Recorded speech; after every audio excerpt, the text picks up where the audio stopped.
আর যাতে যাতে তোর বাপে ভাত দিয়ে আয় মাঠত। মু যাবার না মোর এমনি পেট বিষা এমনি গ্যাস জম্বল হয়ে গেলে ঢেক বারোতে খালি দোসরা মুখটা থাকি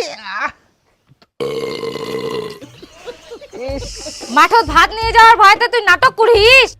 নাটক করে উঠে বই মোর পেট এমনি বিষা ইস বাবরে পেট ফুলি যা পেট ফাটি যাবে মোর তাড়াতাড়ি করে মোর ডাক্তার ঠিনা নিয়ে যাও বাপরে। ওই শোনো, দীপুর পেটে গ্যাস হয়েছে, খালি ইসবিস করে, ওয়াক ডাক্তারের ঠিনা নিয়ে যাবা হবে, তাড়াতাড়ি চলো। কি দীপুর পেটত গ্যাস হয়ে গেলে? হ্যাঁ, চো তাড়াতাড়ি চো তাড়াতাড়ি। ওদিক ফের কোনা যান, বাড়ির রাস্তা এদিক। ও সেটা তো চল চল চল।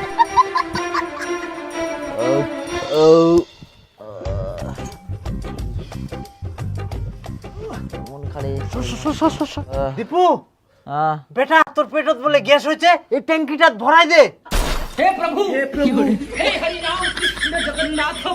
এ গুজুয়া তো গুজুয়াই থাকে গেল। গুজুয়াবের কি রে, অনেক দিন থাকি টাকার অভাবে গ্যাসের ট্যাঙ্কিটা ভরা যায়নি, দীপুর পেটতে যেহেতু গ্যাস হয় ভরাই দাও। তাহলে দে মোক 1000 টাকা ভরাই দুম।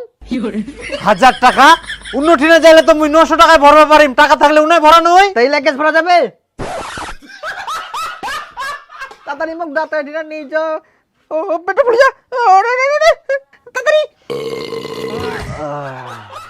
অল্প শান্তি পাওয়া গেল। আর চলো, আমি তোকে ডাক্তারের কাছে নিয়ে যাবো। এই গুজুয়া মানুষের দ্বারা কোনো কাজ হবে না। ওটা কই দীপু, আমরা পিকনিক খাবো নাকি? ওই পিকনিক খাওয়া পারিবে না, গ্যাস অম্বলে পেট ফুলি যাহা। না না কিছুই নেই, ঠিক হয়ে গেলে খাওয়া যাবে। কত করে ভাগে পড়ায় পিকনিক? 50 টাকা করে। চ চ